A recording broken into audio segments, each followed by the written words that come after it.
Now, from WYDC TV, this is Big Fox News at 10.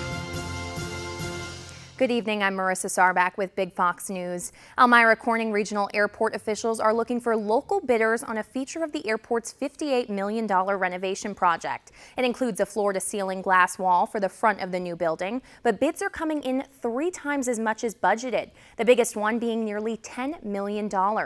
Airport officials hope someone local will bid on the project. Bids are open until the 20th, and a decision will be made on the 23rd.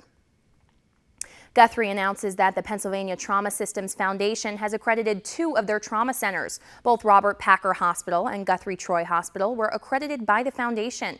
The foundation awarded Robert Packer a full 3-year accreditation. Guthrie Troy was named an adult level 4 trauma center. That makes it the only critical access hospital to the state to receive such recognition.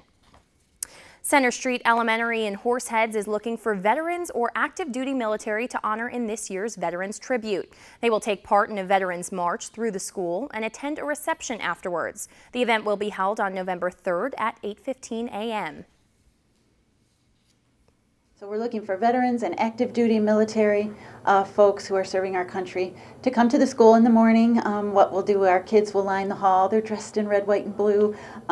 Patriotic songs playing overhead, and our veterans will march through the halls, parade through, and our children can say thank you. Anyone interested in participating should contact the principal, Patricia Sodero, at 607-795-2580. Penn State is investigating a fraternity after a student was found unconscious and hospitalized. The 18-year-old was suspected of drinking when police found him last week passed out off campus, about 1.5 miles from the Delta Tau Delta house.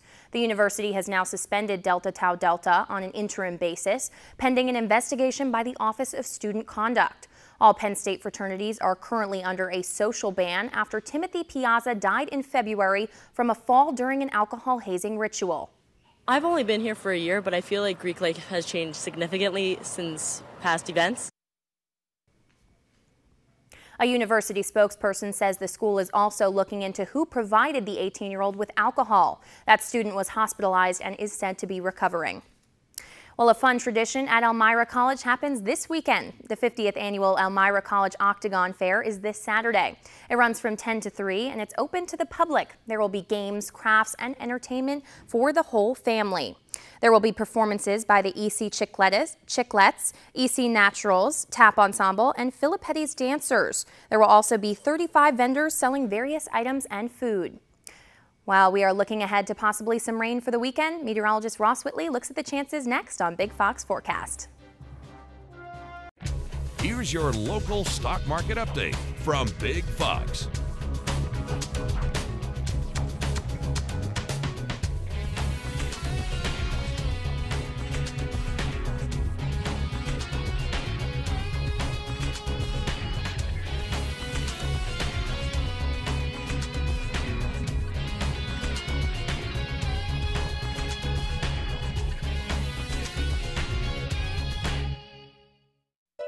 Now, your Twin Tiers forecast from Big Fox.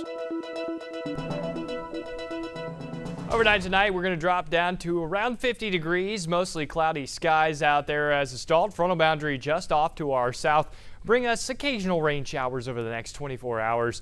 A little bit warmer tomorrow, even than where it was today, and that'll be thanks to that stalled frontal boundary just lifting slightly off to our north. As we go throughout the day tomorrow, starting off in the 50s, warming up to near 70 by the noon hour. You got a 60% chance of rain, 70 degrees by 5 p.m. and warming up quite nicely. Showers in the forecast will top out around 73. You can see the winds changing from out of the southwest early in the morning to out of the northeast by the afternoon, and that'll be the change from that front. Really not cooler temperatures moving in, and that's because we don't really have a whole lot of colder air around us. High temperatures today, 80 degrees officially in Elmira, Watkins Glen at 76, Binghamton at 73, as well as Ithaca and Williamsport at 75 degrees. Now, we do have big changes in the forecast. Well, more rain tomorrow, and then as we go into the weekend, warmer temperatures as that front lifts off to our north. We could be approaching a record set back in 1963 of 86 degrees. So a warm weekend in Tapp, but as we get into next weekend, we could actually be talking about some very cold temperatures. Here's a stalled frontal boundary I've been talking about. This will actually slowly be lifting to the north throughout the day tomorrow. Chillier air off to the north, very warm, humid air off to the south. And that's going to be the difference maker right there on our temperatures. 49 to 50 degrees overnight tonight, 30% chance of rain. So we look at our forecast highs tomorrow, right around a 60% chance of rain. Could be a couple degrees warmer than we were today, right at 73. And looking at our extended forecast, well, it's going to be wet over the next couple of days. And then as we go into next week, we'll see temperatures change from 83 this Sunday all the way down to 70 degrees by next Thursday. We could be looking at much cooler temperatures as we get into next weekend as well.